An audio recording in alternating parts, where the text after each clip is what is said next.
Okay, you're recording. Here we go. Good evening, everybody. Good evening.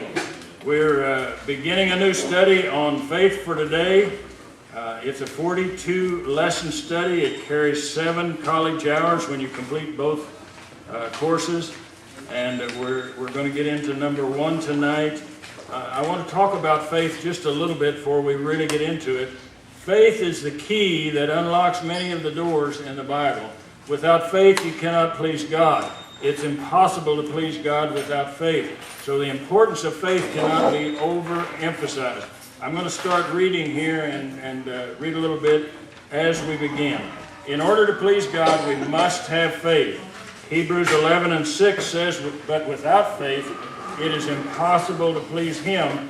For he that cometh to God must believe that He is, and that He is a rewarder of them that diligently seek Him."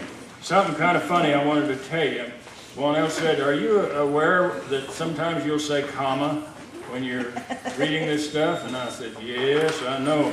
When I read it from whatever I've written down, you have to speak the commas and periods and all of that.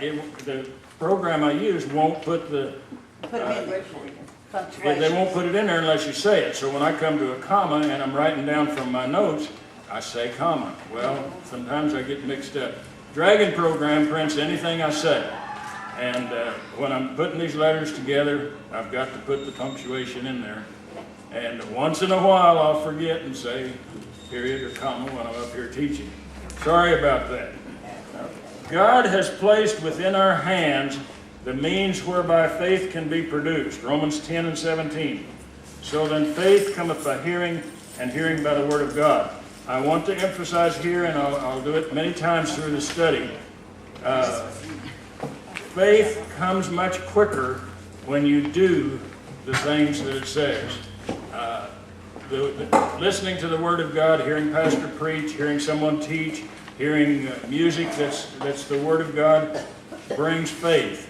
But it comes much faster if we do what it says. And we're going to get into that in a much greater degree. God has told us that without faith it's impossible to please Him. He has also told us how to get faith. We get it by hearing and doing His word. If we don't have faith, God is not to blame. If we lack faith, we are the one to blame. We now know how to get faith. We've probably known it for years. And if we don't have it, it's our fault. I'd like for you to turn to James chapter 1. I'm thinking I wrote down the wrong one. I'm sorry about that. James chapter 1, verse 5 and 6. I'll go to that.